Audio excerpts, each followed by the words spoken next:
বেনজিরকে দেশে ফেরানো আদৌ সম্ভব হবে? বেনজিরের গ্রেফতারের নৈপথ্যে যা লুকিয়ে রয়েছে। পেটমোটা সাবেক পুলিশ প্রধান বেনজির আহমেদ অবশেষে দুবাইতে গ্রেফতার।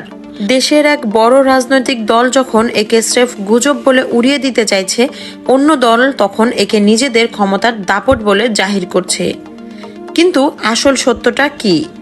কে পর্দার আড়াল থেকে নিখুঁত চালে ফাঁদ পেতেছিলেন এই মহাপরাক্রমশালীকে ধরার জন্য? খবরটি ছড়িয়ে পড়ার পর থেকেই বাংলাদেশের প্রধান দুই রাজনৈতিক শিবিরে যেন তোলপাড় শুরু হয়েছে। একদিকে আওয়ামী লীগ এই খবরটিকে কোনোভাবেই স্বীকার করতে চাইছে না।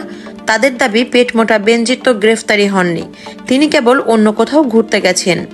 কিন্তু কেন এই অস্বীকার? কারণ খুবই সহজ।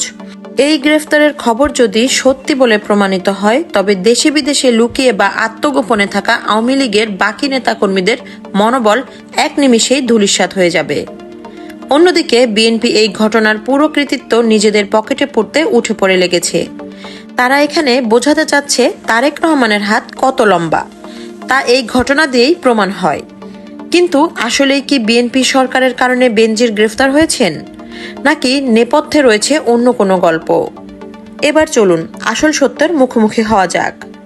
প্রমাণ কিন্তু অন্য কথাই বলছে। গভীরভাবে বিশ্লেষণ করলে দেখা যায় এই গ্রেফতারের সকল প্রক্রিয়া মূলত সম্পন্ন হয়েছিল অন্তর্বর্তীকালীন সরকারের সময়ে।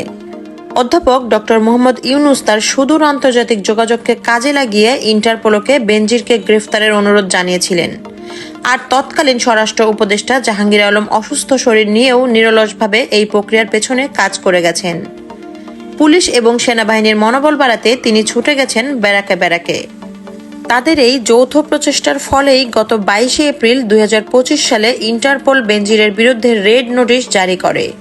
আর তারই চূড়ান্ত পরিণতি হিসেবে সম্প্রতি দুবাই সিটি পুলিশ তাকে গ্রেফতার করেছে। কাকতালীয়ভাবে এই গ্রেফতারটি এমন এক সময়ে সম্পন্ন হয়েছে যখন বিএনপি ক্ষমতায় এসেছে। ফলে তারা স্রেফ খবরটি প্রচার করে সস্তা ক্রেডিট নেওয়ার চেষ্টা করছে। কিন্তু বড় প্রশ্ন হলো, এই বেনজিরকে কি আদৌ দেশে ফিরিয়ে এনে বিচার করা সম্ভব হবে? যেখানে সাম্প্রতিক সময়ে কিছু এলাকায় আওয়ামী লীগের পলাতক নেতাদের ছাড়িয়ে নিতে খোদ বিএনপির কিছু নেতাকর্মীর বিরুদ্ধে বিক্ষোভ বা থানা ঘেরাও করার মতো অভিযোগ উঠেছে, সেখানে এই বিচার কত দূর এগোবে? বিশেষ করে আন্তর্জাতিক অপরাধ ট্রাইব্যুনালের প্রধান কৌশলী পদে পরিবর্তনের পর থেকে এর কার্যক্রম যেভাবে স্থবির হয়ে পড়েছে, তাতে বিচার প্রক্রিয়া নিয়ে এক বড় অনিশ্চয়তা তৈরি হয়েছে।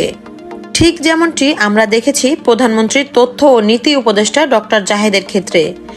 অতীতে ভারতের তীব্র সমালোচনা করলেও ক্ষমতায় আসার পর তার অবস্থান বদল এবং সম্প্রতি কূটনৈতিক পাসপোর্ট জটিলতার অজুহাতে দিল্লি বিমানবন্দর থেকে তার ফেরত আসার ঘটনাটি এদেশের মানুষের কাছে এক বড় নাটক হিসাবেই ধরা দিয়েছে। ক্ষমতার পালাবদলে এই ধরনের নাটকীয়তা কি তবে কেবলই লোক দেখানো? তাহলে বেনজিরের কি আসলে সুষ্ঠু বিচার হবে, নাকি পর্দার আড়ালের কোনো গোপন সমঝোতায় পার পেয়ে যাবেন তিনি? আপনার মূল্যবান মতামত কমেন্টে জানান।